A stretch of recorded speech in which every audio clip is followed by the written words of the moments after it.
नमस्कार, मैं हूं संदीप चौधरी। आप देख रहे हैं आज का मनी मंत्र, वो शो जिसमें हम आपको ऐसी खबरें बताते हैं और समझाते हैं आसान, सीधी सादी, सरल भाषा में, जो सीधे आपसे जुड़ी है, जिनका सरोकार आपसे है। News that you can use, क्योंकि ये खबरें आपकी नौकरी, आपकी आमदनी, आपके खर्च, आपकी गृहस्थी, आपके बाल बच्चों और देश की अर्थव्यवस्था से जुड़ी खबरें होती हैं। कोई राजनीति नहीं, कोई हिंदू मुसलमान नहीं, कोई भारत पाकिस्तान नहीं। और आज की खबरों का विश्लेषण करने के लिए मेरे साथ वरिष्ठ पत्रकार, एनडीटीवी इंडिया के मैनेजिंग एडिटर रह चुके हैं और इंदु चक्रवर्ती जुड़ चुके हैं। और ऑनलाइन आज की बड़ी खबर, कल हमने शो भी किया था, इस पर आप थे मेहमान उसमें। बिल्कुल। सरकार ने अब एक फिस्कल स्टिमुलस दिया है।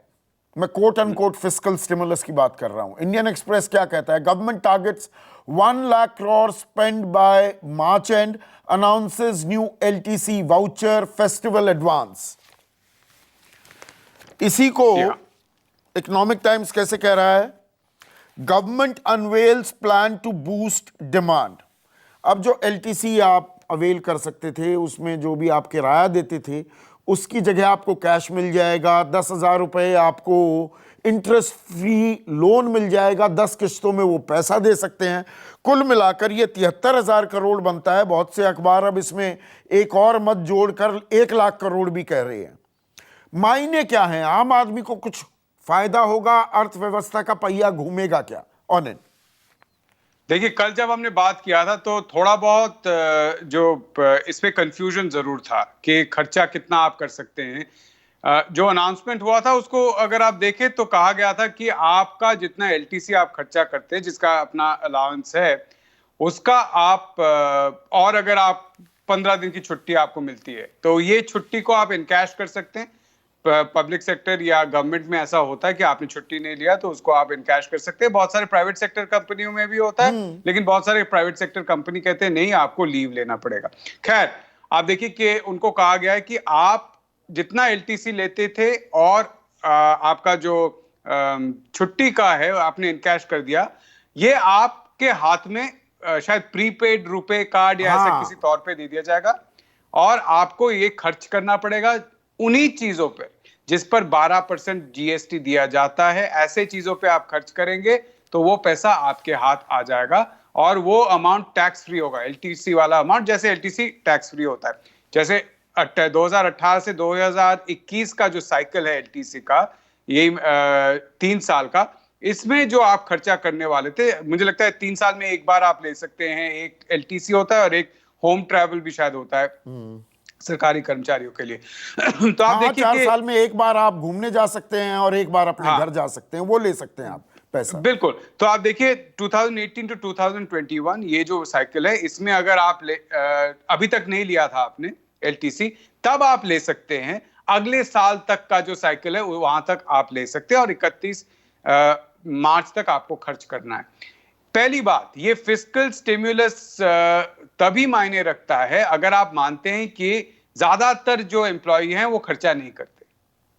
क्योंकि आपने तो, सरकार ने तो सरकारी एम्प्लॉय जो हैं उनके लिए तो एलटीसी का अमाउंट तो सेट करके रखा होगा ना बजट में कि इतना हमारा गवर्नमेंट एम्प्लॉय का खर्चा होगा। क्या उसमें से बजट में क्या एलटीसी का अमाउंट नहीं था? एग्जैक्टली। तो एलटीसी तो आपको पैसा दिया जाता है ना। हाँ, तो वो तो मेरा पैसा है, मेरा आपका पैसा है और सरकार ने बजट कर रखा है उसका। प्रोविजनिंग करनी पड़ेगी, मैं कभी भी मांग सकता हूं। बिल्कुल। अब दूसरी बात यह है कि आप देखिए कहा गया है, जैसे कि अगर आपको टिकट लेकर जाना पड़ेगा पूरे फैमिली का, आना जाना, आप सोच लीजिए कि सब कुछ मिला के आपका खर्चा 30,000 रुपए, वो आप टिकट देंगे, वो आपको वापस मिलेगा और वो अमाउंट टैक्स फ्री होगा। अब आप देखिए कि 30,000 का आपको 3 गुना खर्चा करना पड़ेगा तभी आपको ये पैसा मिलेगा। ये कैसे? ये नहीं समझ में आया, ये समझाइए। ये है कि 3 टाइम्स जितना आपका टिकट फेयर है उसका 3 गुना आपको खर्चा करना पड़ेगा। मैं क्यों करूंगा? वैसे ही मैं आज की तो तारीख में खर्च करने को तैयार नहीं हूं। बिल्कुल। तो पहले कल जो लग रहा था कि आप 3 गुना तक खर्च कर सकते हैं, लेकिन आज के पेपर में जो आया है उसमें कहा जा रहा है कि आपको तभी मिलेगा अगर आप 20,000 रुपए आपका टिकट फेयर है आने जाने का पूरा फैमिली का, तो आप 60,000 रुपए खर्च करेंगे तो 20,000 का एलटीसी आपको मिलेगा। और वो 20,000 आपका टैक्स फ्री होगा, 40,000 आप अपने खुद के पॉकेट से लाएंगे। अरे वाह, ये अजीबोगरीब साथ बात में है। जो आप लीव और इन उसके कैश लिए कर भी रहे हैं। 12% जीएसटी या उससे ऊपर जिन पर है, मतलब मुझे हाँ। जबरदस्ती मैं फ्रिज टीवी एसी खरीदूं, मेरे घर में है भाई, हो बिल्कुल। सकता है मैं कुछ और खरीदना चाहूं, ये पाबंदी, ये बंदिश क्यों? और साथ में आप देखिए कहा गया है कि 3 times fair ticket price, 3 times उसका, साथ में जो आप लीव इन कैश कर रहे हैं वो भी खर्च कीजिए। आपने लीव नहीं लिया, उसका जो इनकैशमेंट है वो भी ऐड कीजिए। तो अगर आप 20,000 रुपए आपका टिकट फेयर है और लीव इन कैश करके भी आपको 20,000 रुपए मिल रहे हैं, सोच लीजिए 15 दिन का लीव है, लीव इन कैश करके भी अगर आपको 20,000 रुपए मिल रहे हैं, तो 20 into 3 ticket fair into 360 plus 20,000, 80,000 रुपए आप खर्च करेंगे, तभी आपको 40,000 का फायदा मिलेगा। यानी कि 20,000 का जो एलटीसी है और 20,000 लीव एनकैशमेंट, डबल आपको खर्च करना पड़ेगा। जितना आपका एलटीसी का अमाउंट ज्यादा होगा, उतना ज्यादा 3 गुना आपको खर्च करना पड़ेगा ताकि आपको इसका फायदा मिले। हाँ, कुछ लोग होंगे जो शायद अभी तक कोविड के चलते नहीं खरीद पाए, उन्होंने सोचा था कि हम जब दिवाली दशहरा ये आएगा तब खरीदेंगे, तब सस्ता होगा, और हो सकता है उन्होंने 1 लाख का खर्चा तय कर रखा है। उनके लिए फायदा जरूर है क्योंकि उनके हाथ में एक पार्ट आ रहा है, बाकी का वो पर खर्च ये कर सकते भी हैं। 48,34,000 सरकारी कर्मचारी हैं ऑन इन, और हाँ। देश की लेबर फोर्स 50 करोड़ के लगभग है। और आप उस पे सबकी आपको जेब शायद में तो पैसा PSU नहीं आ रहा है, हम ये भी मान लें कि चलिए कुछ तो पैसा आ रहा है लोगों के पास, हाँ। आप ना खर्च करना चाहें आपकी मर्जी, आप खर्च करना चाहें चलिए, आपको रियायत तो मिलेगी ना, 60,000 में से हाँ, 20,000 रुपए तो बचे ना आपके। बिल्कुल। हाँ, चलिए ये एक फिस्कल स्टिमुलस टैक्स के का तौर भी पर फायदा देखें, पर ये सिर्फ 8.5% वर्कफोर्स तक महदूद क्यों है? और ये मैं कह रहा हूं जिनकी पक्की नौकरी है, टोटल लेबर फोर्स की बात नहीं कर रहा हूं। जी हाँ। देखिए, इसमें भी आप अगर देखेंगे तो आप जैसे कह रहे हैं 48,000 टोटल, हमारे देश में एम्प्लॉयड लोग लगभग 40 करोड़ हैं। इसमें सब लोग होंगे जो किसान हैं, सब कुछ मिला हुआ है, 40 करोड़ के आसपास है। इस वक्त थोड़ा कम है, लेकिन एवरेज 40 करोड़ के आसपास आता है।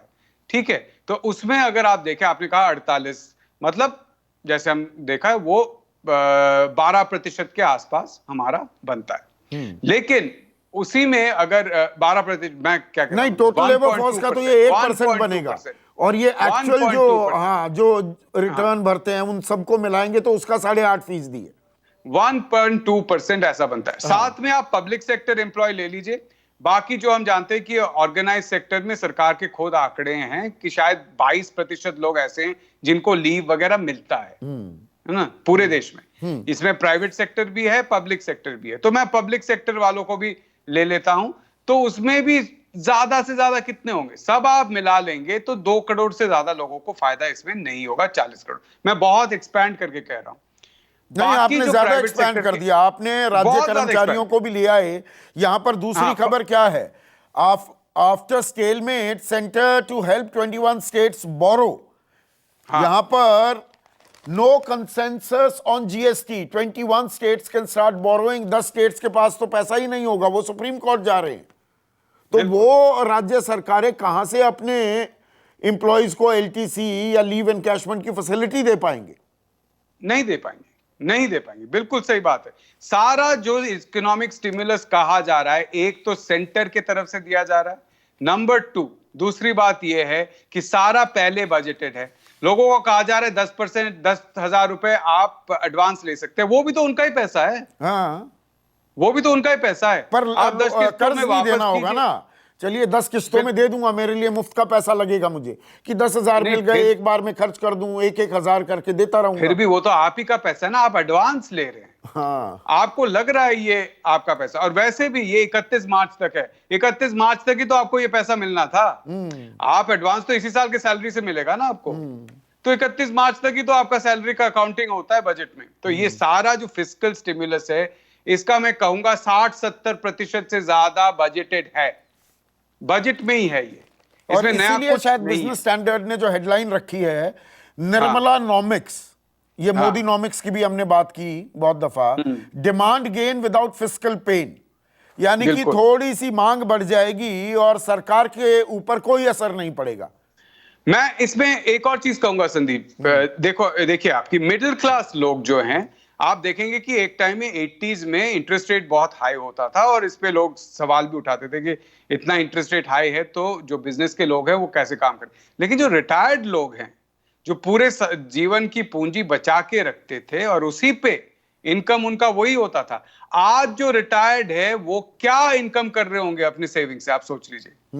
आप सभी लोगों को बोल रहे हैं कि सेविंग मत कीजिए, आप खर्चा कर दीजिए, जो हमने कहा है उसमें खर्चा कीजिए, 12% वाले जीएसटी चीज पे खर्चा कीजिए, अनऑर्गेनाइज सेक्टर जो जीएसटी नहीं देता है या जीएसटी से बाहर है, आप देख लीजिए। आपने एक वो कंपाउंडिंग कर रखा है, आपने कहा है कि इस थ्रेशोल्ड से ऊपर जो छोटे कारोबारी हैं उनको जीएसटी नहीं देना पड़ेगा, उन पर खर्चा मत कीजिए आप पैसा।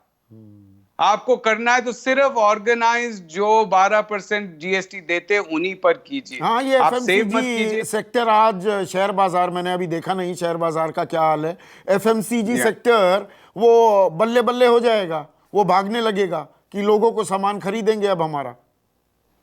और जो कंज्यूमर ड्यूरेबल्स वगैरह हैं, हाँ। जो आप देख लीजिए, जो कंज्यूमर ड्यूरेबल्स है, अगर कोई गाड़ी खरीद रहा है तो उनके लिए जरूर फायदा इसमें होगा, क्योंकि एक सिग्निफिकेंट पार्ट उनको वापस मिल जाएगा और वो कह सकते हैं कि भैया इस बार तो मैं जा रहा था केरला में प्लेन में, है ना, या मैं जा रहा था सबसे दूर जहां तक जो सबसे बड़ा था वही मैंने जो हम भी प्लान किया करते था। थे रिटर्न भरने में, हम भी सबसे लंबी दूरी कहीं ना कहीं तय करने की कोशिश करते थे कि भाई आपका एलटीए कंपोनेंट, ये तो एलटीसी है, हमारा एलटीए होता है, हम प्राइवेट सेक्टर में हैं।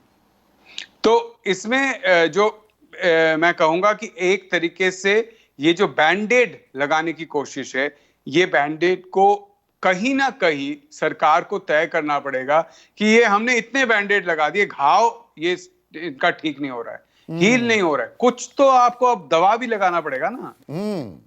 वो दवा आपके पास है नहीं, आपके पास, आपको पता है कि घाव है लेकिन आप दवा लगाने के लिए तैयार नहीं है, जो कि सब बता रहे हैं कि ये दवा है, खर्चा कीजिए। और इसी में एक और खबर जो जुड़ी हुई है, inflation eight 8 month high, IIP contracts 8%.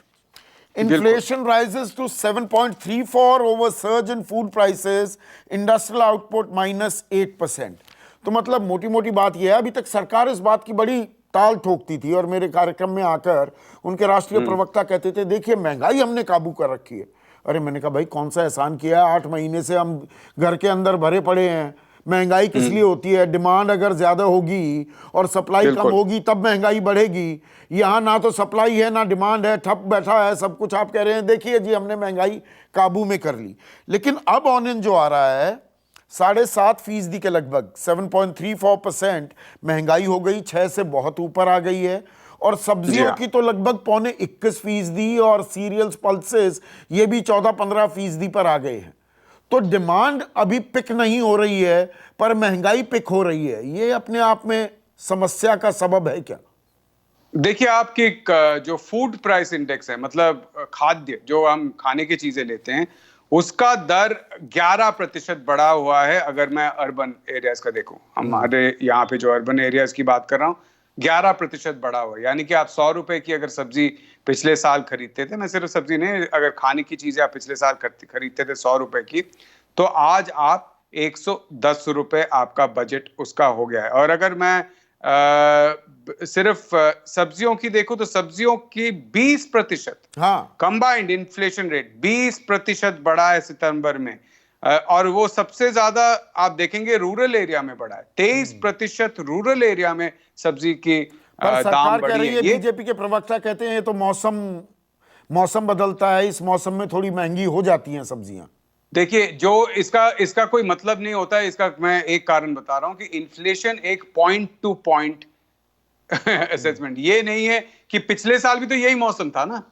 जब हम इन्फ्लेशन या महंगाई दर देखते हैं तब हम कहते हैं इस महीने पिछले साल कितना, ये नहीं कि तो ये मौसम तो पिछले साल भी था। जब लोग कहते हैं कि ये दाम नहीं है, दाम और महंगाई दर में फर्क होता है। हम सब जानते हैं कि एक टाइम आता है जब आलू भी 40 रुपए किलो हो जाता है, प्याज 100 रुपए किलो हो जाता है कुछ दिनों के लिए। फिर साल के शुरू में जब सप्लाई आने लगता है प्याज का, तब अचानक गिर जाता है, आपको 10-15 रुपए में प्याज रुपए किलो मिलेगा। हम सब जानते हैं, इसको सीजनैलिटी कहते हैं। पूरे साल में सब्जियों के दाम ऊपर नीचे जानते हैं, सब जानते हैं।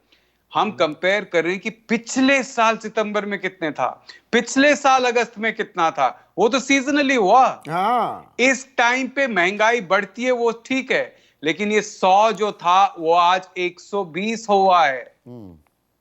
ये नहीं कि 15 120 हुआ है, वो नहीं कह रहे हैं, लेकिन फिर भी 20% पिछले साल की तुलना में बढ़ा है।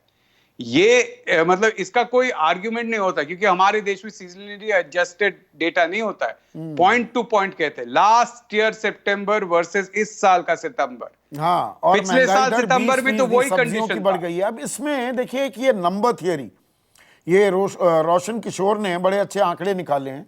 कई दफा ये निकाल लेते हैं ऐसे आंकड़े हाँ, हिंदुस्तान बहुत बढ़िया टाइम्स में। निकालते हैं। इन्होंने state of the economy the recovery question का जवाब तलाशने की कोशिश की है। पहला इन्होंने no V shaped recovery in IIP. देखिए, ये औद्योगिक उत्पादन की जो दर है वो अभी भी -8% है, अगस्त तक का जो आंकड़ा है। तो ये कह रहे हैं यहां पर रोशन ऑनन कि no V shape recovery in IIP. थोड़ा इसको समझाइए। ये आईआईपी के भी आंकड़े साल से, पिछले साल अगस्त के लिहाज से इस साल अगस्त में देखे गए हैं, या ये मंथ ऑन मंथ होता है? नहीं नहीं, आईआईपी भी साल ईयर टू ईयर, हमारे यहाँ पे सब कुछ ईयर टू ईयर होता है। इसका कारण है क्योंकि जैसे आप जानते हैं, जब बारिश होती है तो हमारे देश में कोल माइनिंग नहीं हो पाती, क्योंकि पानी आ जाता है, फ्लडिंग होता है, तो माइनिंग नहीं हो पाती है। और आईआईपी में वो एक पार्ट होता है, या कोई भी जीडीपी देखे कोई भी, तो आपको पॉइंट टू पॉइंट ही एनालाइज करना पड़ेगा। तो कभी मतलब कभी पिछले साल अगस्त के मुकाबले भी हम 8% और नीचे चले गए। जी हाँ, यही लोगों को समझना पड़ेगा संदीप। पिछले साल हमारा बहुत ही बुरा हाल था। पिछले साल इकोनॉमी का हाल बहुत बुरा था। आईआईपी नीचे जा रही थी या बिल्कुल फ्लैट थी, ग्रोथ नहीं हो रहा था। उसके तुलना में हम नीचे गए हैं। इसका मतलब है 2018-19 के तुलना में हम नीचे हैं। यानी कि अगस्त 2018 सितंबर 2018 की तुलना में भी नीचे हैं। सिर्फ कोविड की बात ये नहीं है, ये भी समझना पड़ेगा। वी शेप्ड रिकवरी का मतलब क्या है? ये मैंने पहले भी आपके शो में कहा है कि किसी को बहुत तेज बुखार है, अब वो 102 पे चल रहा था, बढ़ के 104 पे चला गया। आपने 10 4 क्रोसिन खिला दिए हर 4 घंटे में, 102 पे आ गए। बुखार अभी भी तेज है, 102। आप उसको अगर रिकवरी कह दे तो बहुत बढ़िया है। वो सिर्फ इसी में दूसरी, क्योंकि हमारे पास 1.5 मिनट है ऑनन, दो चीजें और समझाइए। हम जो ये महंगाई दर की भी बात कर रहे थे, इन्फ्लेशनरी हेडविंड्स टू रिकवरी। अब ये रोशन कह रहे हैं कि भाई महंगाई दर रिकवरी में बाधा होगी क्या? पर देखिए, इसमें दो चीजें होती हैं। आपकी महंगाई दर काबू में इसलिए थी क्योंकि कोई विकास ही नहीं हो रहा था, इकोनॉमी ठप थी। और जब भी इकोनॉमी चलती है 8-10% पर, अगर हमारी इकोनॉमी ग्रो कर रही है, विकास दर है, इन्फ्लेशन भी 8-9% 10% होती है। इन्फ्लेशन, महंगाई दर भी जरूरी हो जाती है विकास में। मैं गलत तो नहीं कह रहा हूं? नहीं, इसका दो कारण है संदीप। एक तो है कि जो हम, जब हमारे पास जो पैसा आता है ना, वो महंगाई दर देखकर नहीं आता है, वो सीधा कैश आता है, नंबर आता है। अगर आप देखें कि पिछले साल की तुलना में आपके हाथ में पैसा 10% ज्यादा आ रहा है, उस वक्त आप काउंट नहीं करते हैं कि खर्चा कितना ज्यादा आ रहा है, हो रहा है आपका। हो सकता है 12% ज्यादा हो रहा है और आपका रियल इनकम कम हो गया। महंगाई दर जब बढ़ती है तो जो भी प्रोड्यूस करता है ना, उसको एक इंसेंटिव मिलता है। लेकिन जब महंगाई दर कम होती है या फ्लैट हो जाती है, तब उसको लगता है कि पिछले साल भी यार बिजनेस का टर्नओवर मेरा 1 करोड़ था, इस साल भी बिजनेस का टर्नओवर 1 करोड़ है, कोई ग्रोथ ही नहीं हो रहा है। वो बाद में जाके जब सारे कॉस्ट कैलकुलेट करके प्रॉफिट वगैरह देखेगा, तब उसको पता चलेगा कि हाँ ठीक है, शायद इस साल बड़ा अच्छा हुआ कि महंगाई दर कम थी। महंगाई दर एक इंसेंटिव होता है, एक प्राइस सिग्नल होता है। प्राइस बहुत बड़ा सिग्नल है। बस 40 सेकंड और एक और चीज जो है, employment scenario continues to be bleak. देखिए, घूम फिर कर आती है कि नौकरियां सृजित हो रही हैं क्या, नौकरियां जो जा रही थी वो जानी बंद हो गई क्या, तनख्वाहें नॉर्मल होने लगी क्या। और ये कंज्यूमर कॉन्फिडेंस सर्वे जो आरबीआई करता है, उसमें से 81.7% लोग अब भी कह रहे हैं कि भैया रोजगार का, एम्प्लॉयमेंट मार्केट का भट्टा बैठ रहा है, अभी ये जल्दी से रिकवर नहीं कर रहा है। देखिए, एक तो है कि आप इस पे जो जवाब देगी सरकार, वो कहेगी कि ये सारे सर्वे पहले के हैं, हम बहुत तेजी से रिकवर कर रहे हैं, जिस रेट से हम रिकवर करने की सोच रहे थे उससे बहुत तेजी से। ये सर्वे हो सकता है कि जुलाई अगस्त में किया हो, तब लोगों में पेसिमिज्म था, सितंबर अक्टूबर आते आते ये बेटर हो गया, ये जवाब देंगे। हो भी सकता है, मैं नहीं कह रहा हूं कि ये नहीं हो सकता है, लेकिन हम जानते हैं कि नौकरियां नहीं बढ़ रही है। एक बार एक चीज देखिए कि कहीं पे भी कोई भी कॉर्पोरेट सेक्टर, एक बार कंपनी एक बार अगर यूज टू हो जाए कि आप 10 लोगों से 20 लोगों का काम करवा सकते हैं, वो कभी भी 20 लोगों को हायर नहीं करेंगे। बिल्कुल सही कह रहे हैं आप ये देखिए कि एक बार अगर आपका कॉस्ट नीचे चला जाए ना, आपका कॉर्पोरेट का, कंपनी का रेवेन्यू अगर बढ़ भी जाए, बहुत टाइम लगता है। वो तभी होता है जब नया तनख्वाहें अगर आपने इन्वेस्टमेंट काट दी, 30-40% तनख्वाह काट दी, कर्मचारी करने को काम तैयार हो गया, रिकवरी आ भी जाएगी तो वो दोबारा से 40% वो पैसा आप नहीं जल्दी में नहीं देने वाली कोई भी कंपनी। दो कारण है। एक तो आपका प्रॉफिट बढ़ेगा, आप सबसे पहले अपना प्रॉफिट बढ़ाएंगे ताकि आप एक बफर बना सके कि फिर से अगर आया तो मैं कम से कम सरकारी जो और हमारे कर्मचारी तो कर ही रहा है ना पैसे दे काम, सकूं। अब उसकी आदत हो गई कटी हुई तनख्वाह पर बिल्कुल। काम करने की, कंपनी थोड़ा दे देगी बिल्कुल। जल्दी से, ऐसी दरियादिली कोई नहीं दिखाएगा। बिल्कुल नहीं दिखाएगा। और ये जो होता है कि टाइटनिंग ऑफ बेल्ट, एक बार रिसेशन आता है तो बेल्ट टाइटनिंग होता है, उसके बाद वो लूज नहीं होता है। वो सिर्फ बहुत तेजी से जब ग्रोथ होता है और नए कंपनियां इन्वेस्ट करने आते हैं और आपके एम्प्लॉय को बोलते हैं कि आप मेरे पास आ जाओ, तभी सिनारियो ये बदलेगा। बहुत बहुत शुक्रिया आनंद, आसान सीधी सादी सरल भाषा में आज की खबरें समझाने के लिए। तो आज का मनी मंत्र में बस इतना ही। नमस्कार, मैं हूं संदीप चौधरी।